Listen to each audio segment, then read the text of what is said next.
Hello बच्चों, welcome back. Part number 2, the crisis of democratic order में अब तक हम लोगों ने पढ़ लिया था बिहार मोमेंट, गुजरात मोमेंट, हम लोगों ने पढ़ लिया था इकोनॉमिक कंटेक्स्ट इमरजेंसी का, हम लोगों ने बेटा पढ़ लिया था रेलवे स्ट्राइक और गवर्नमेंट वर्सेस जुडिशरी भी पढ़ चुके थे। आज हम ये पढ़ने वाले हैं कि जस्टिस ए एन रे का जो अपॉइंटमेंट था वो कैसे बना कंट्रोवर्शियल। यानी कि जस्टिस ए एन रे को जो बनाया गया था चीफ जस्टिस ऑफ इंडिया, उनको बनाना कंट्रोवर्शियल कैसे बना। ठीक है, क्वेश्चन पूछ सकते हैं आपसे एग्जाम्स में। देखो जी, होता क्या है, होता कुछ यूं है कि केशवानंद भारती केस के बाद सुप्रीम कोर्ट में, ठीक है जी, सुप्रीम कोर्ट का जो फैसला था 1973 में, उस केस के बाद चीफ जस्टिस ऑफ इंडिया की एक वैकेंसी निकलती है। अब अब तक जो है प्रथा, समझते हो प्रथा मतलब क्या होती है?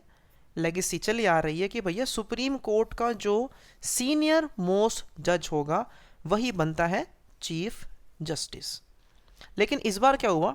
इस बार हुआ ये कि 1973 में गवर्नमेंट ने 3 जजेस की सीनियरिटी को हटा के जस्टिस ए एन रे को चीफ जस्टिस ऑफ इंडिया बना दिया। अब आप बोलोगे ऐसा क्यों हुआ भाई? अब ऐसा इसलिए हो, देखो अब यहाँ पे सवाल आता है कि ऐसा इसलिए हुआ क्योंकि जो वो 3 जज थे ना, ये वही जज थे जिन्होंने कांग्रेस के अगेंस्ट अपने फैसले सुनाए थे।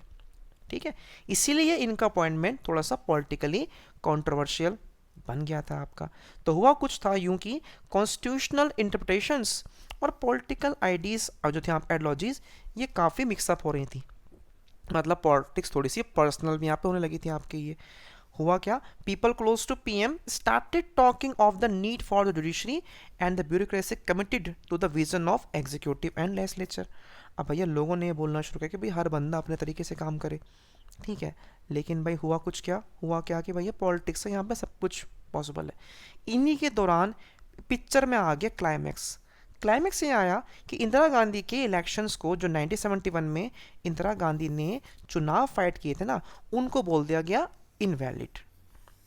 अब क्यों बोला गया भाई उनको इनवैलिड, ये भी पढ़ने वाली बात है। So question is why Indira Gandhi's election were declared invalid. उनके इलेक्शंस को गैर कानूनी क्यों बताया गया, इलीगल क्यों बोला गया था आपका ये? तो 12 जून की बात है ये। 12 जून 1975 को जस्टिस जगमोहन लाल सिन्हा, इलाहाबाद हाई कोर्ट के जो जज थे, वो कहते हैं, वो एक देते हैं फैसला कि भैया इंदिरा गांधी का जो 1971 का इलेक्शन था वो था इनवैलिड। द क्वेश्चन इज कैसे इनवैलिड हुआ?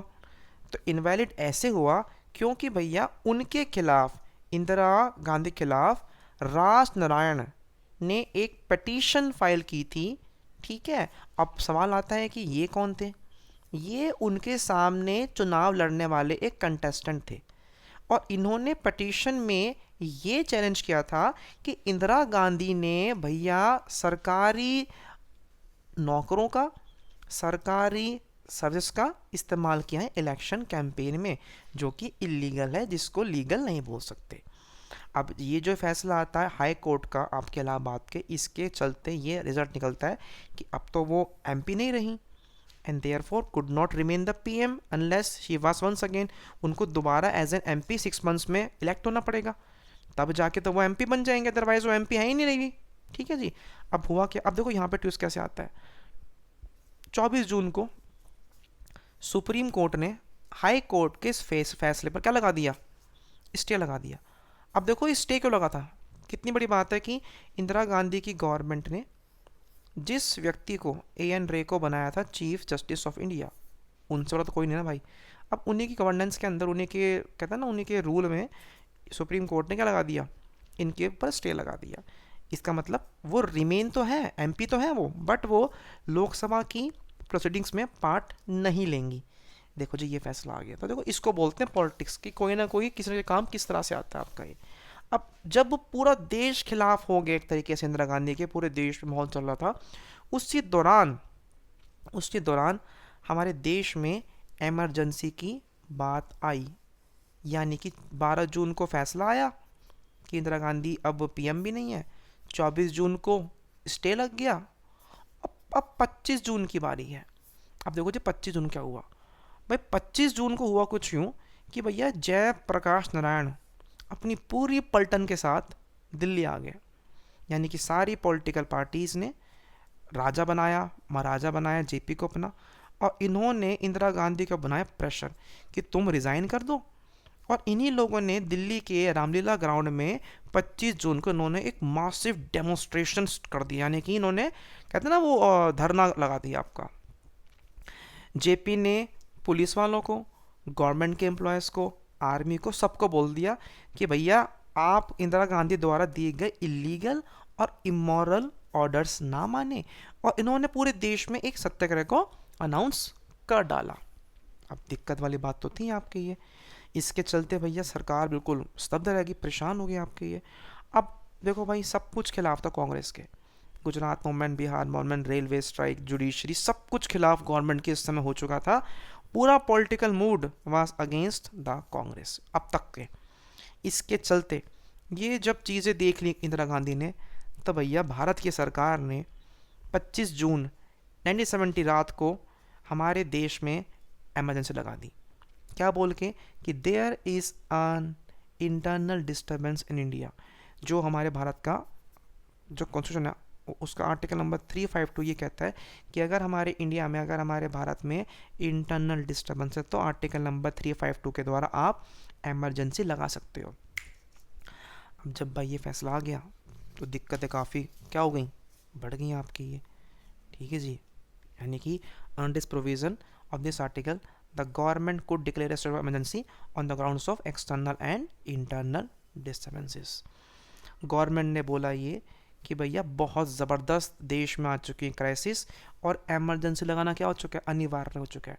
टेक्निकली बात की जाए कि ये गवर्नमेंट के पावर्स में है, ये पावर दी गई है। और एक और चीज़ मैंने आपको बताया था स्टार्टिंग में कि वंस एमरजेंसी वाज डिक्लेयर्ड, सारी पावर्स किसके हाथों में आती हैं, सेंट्रल गवर्नमेंट के हाथों में आ जाती हैं, और स्टेट गवर्नमेंट से पावर छीन जाती हैं, जनता से फंडामेंटल राइट्स छीन जाते हैं। ठीक है बच्चों। अब आपको पता होना चाहिए कि भाई एमरजेंसी के इम्प्लीकेशंस क्या होते हैं, यानी कि what are the implications of emergency. तो देखो इसके इम्प्लीकेशंस कुछ ये होते हैं कि भैया एक बार अगर ये लागू हो जाए तो the federal distribution of powers remains practically suspended. यानी कि हमारे इंडिया में जो ना फेडरलिज्म है वो हो जाता है सस्पेंड। यानी कि भैया अब कोई डिस्ट्रीब्यूशन पावर नहीं है, सारी पावर किसके हाथों में आ जाती हैं, आपकी यूनियन गवर्नमेंट के हाथों में। ये मैंने पढ़ाया था आपको स्टार्टिंग में ही। दूसरा, the government also get the power to curtail और रिस्ट्रिक्ट, या तो सारे छीन लेंगे या तो पावर कुछ, या फिर कुछ फंडामेंटल राइट्स आपके कर्टेल कर देंगे, कुछ कम कर देंगे। From the wording of provision of the constitution it is clear that emergency is seen as an extraordinary condition in which normal democratic politics cannot function। भाई इमरजेंसी लगती कब है, जब देश में कुछ ऐसे हालात हो चुके हो ना जिसके चलते आम पॉलिटिक्स, आम लोकतंत्र काम नहीं कर पाएगा। Therefore special powers are granted to the government, इसीलिए सरकार को एक्स्ट्रा पावर दी जाती है। बट मेरा मानना यह है कि अगर देश में लोग प्रोटेस्ट कर रहे हैं और आप चुनाव हारने वाले हो तो इमरजेंसी लगाना एक गलत चीज़ थी आपकी, ये कांग्रेस ने गलत किया था मेरे अनुसार। अब नेक्स्ट क्वेश्चन क्या आता है कि 25 जून, क्या 25 जून की रात को क्या हुआ था एक्चुअल में। नेक्स्ट टॉपिक हमारा क्या आता है भैया, पीएम जो है हमारी कंट्री की इंदिरा गांधी उस समय की, वो कहती हैं प्रेसिडेंट को, फखरुद्दीन अली को कहती हैं कि भैया देश में लगानी है इमरजेंसी। इन्होंने इस चीज़ को अलाउ भी कर दिया। मध्य रात्रि के बाद, यानी रात के बाद में जो मेजर अखबार थे, ऑफिस थे, उनकी बिजली काट दी गई। अब क्यों किया गया ऐसा भाई? पहली बात, अर्ली मॉर्निंग में बड़े बड़े दिग्गज जो थे, लीडर्स थे और वर्कर्स थे किसके, अपोजिशन पार्टीज के, भैया उनको भी अरेस्ट कर लिया गया। कैबिनेट की मीटिंग बुलाई गई सुबह सुबह 6 बजे 26 जून को। तो ये जो चीज़ थी मेरे अकॉर्डिंग तो भैया इसको तो नहीं बोल सकते हम डेमोक्रेसी, ये तो नहीं थी डेमोक्रेसी। बट कोई नहीं भाई, कांग्रेस थी तो उस समय चल रहा था। अब देखो भैया मोस्ट इंपॉर्टेंट क्वेश्चन आपके पेपर में सीधा पूछेंगे आपके बेटा एग्जाम में, 6 मार्क क्वेश्चन है। और क्वेश्चन ये है आपसे कि मेरे भाई एमरजेंसी जब लगी तो एमरजेंसी के कंसेक्वेंसेस क्या थे? पार्टीशन नहीं आएगा यहाँ पे आएगा what are the consequences of emergency. ठीक है जी, दोबारा बोल रहा हूँ, 6 मार्क्स क्वेश्चन है। सबसे पहला पॉइंट, स्ट्राइक्स वर बैंड, मतलब हड़ताल करना अब बंद कर दिया गया। बहुत से विपक्ष के बंदों को अरेस्ट कर लिया गया। The political situation become very quite, दो टेंस हो गए पूरे देश में आपका। ठीक है भैया, गवर्नमेंट ने फ्रीडम ऑफ प्रेस को भी सस्पेंड कर दिया, यानी कि भैया आप कुछ भी नहीं छाप सकते, कुछ भी आप नहीं लिख सकते, ये पहला कंसिक्वेंस था। दूसरा, न्यूज़पेपर्स को बोला क्या कि आप जो कुछ भी पब्लिश कर रहे हो, जो कुछ भी छाप रहे हो, उसको छापने से पहले आपको लेनी पड़ेगी परमिशन, अप्रूवल की, छापना नहीं छापना। इसी प्रावधान को बोला गया है प्रेस सेंसरशिप। इसी के साथ साथ राष्ट्रीय स्वयंसेवक संघ, जमात इस्लामी, ठीक है, इनको भी बैन कर दिया गया कि देश में कोई दंगे ना भड़क जाए। प्रोटेस्ट को, स्ट्राइक्स करने को, सबको डिसअलाउ कर दिया गया। इसके अंतर्गत the various fundamental rights of citizen stood suspended, भैया लोगों के अधिकार छीन ले गए, खासकर right of citizen to move the court, मतलब हीबस कॉर्पस भी भाई हटा दिया गया। रिट्स को भी अब बैन कर दिया गया उस समय। गवर्नमेंट ने प्रिवेंटिव डिटेंशन का सहारा लिया। आप जानते हो ना, पढ़ा होगा आप लोगों ने कि भैया गवर्नमेंट आपको इसलिए अरेस्ट कर रही है क्योंकि उसको शक है आपके ऊपर कि आपने कुछ गलत करोगे, करा नहीं करोगे, मतलब शक के बिना पे आपको अरेस्ट कर लिया गया था भैया। कब? इमरजेंसी में। तो ये थे इसके 4 स्टार्टिंग के आपके कंसेक्वेंसेस थे। Next point, the government made large scale arrest under preventive direction. Arrested political workers could not challenge their arrest through habeas corpus. देखा, आपको अरेस्ट कर लिया, अब अरेस्ट होने के बाद में आप सुप्रीम कोर्ट या हाई कोर्ट भी नहीं जा सकते। ये तो कितनी जाती की थी कांग्रेस ने। काफ़ी केस फाइल किए गए थे भैया हाई कोर्ट में, सुप्रीम कोर्ट में, जो अरेस्टेड पर्सन थे। ठीक है, लेकिन गवर्नमेंट ने बोला ये ज़रूरी नहीं है कि क्यों बताएं आपको भी अरेस्ट किया, अरेस्ट कर लिया, कर लिया, दादागिरी की थी मतलब कांग्रेस ने आपका ये। Several high court gave judgement that even after the declaration of emergency the courts could entertain a writ of habeas corpus filed by a person challenges his और हर डिटेंशन। बहुत से कोर्ट्स ने बोला कि भैया आपने अरेस्ट कर लिया, ठीक है, लेकिन भैया आपको अलाउ करना चाहिए था। लेकिन अपरेंट डिसेंबर 6 में the constitution bench of supreme court over ruled the high court decision and accepted the governments plea.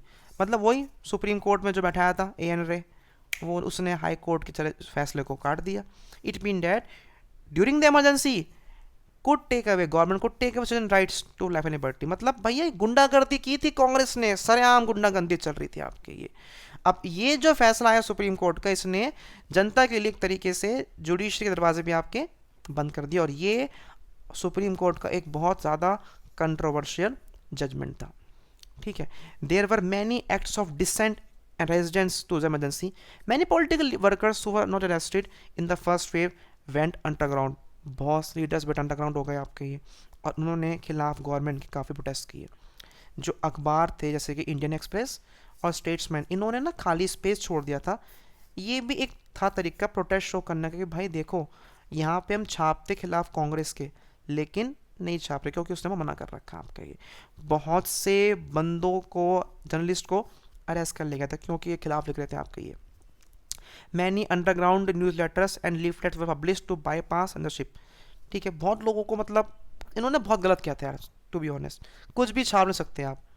बहुत से, जैसे कि मैंने बोला, कन्नड़ राइटर शिवरामा करंत, जिनको पद्म भूषण दिया गया था, हिंदी राइटर फणीश्वर नाथ रेणु, जिनको पद्मश्री दिया था, इन्होंने अपने अवार्ड वापस कर दिए। क्या? क्योंकि आप हमें अवार्ड दे, लेकिन आपने तो देश की डेमोक्रेसी को ही पूरा जो है वो तबाह कर दिया। पार्लियामेंट अब नए बदलाव लेके आ गए संविधान में। ठीक है, आपको याद है ना वो केस हुआ था आपका ये इलाहाबाद जो कोर्ट में राज राय ने केस किया था। अब उसके खिलाफ ये आ गया कि भैया एक बन गया अमेंडमेंट कि भैया प्राइम मिनिस्टर के, प्रेसिडेंट के और वीपी के इलेक्शंस को कोई भी कोर्ट में चैलेंज नहीं कर सकता। समझ रहे हो? अब बताओ कितनी डेमोक्रेटिक थी कांग्रेस पार्टी। 42nd अमेंडमेंट भी आपका इमरजेंसी के दौरान पास किया गया था।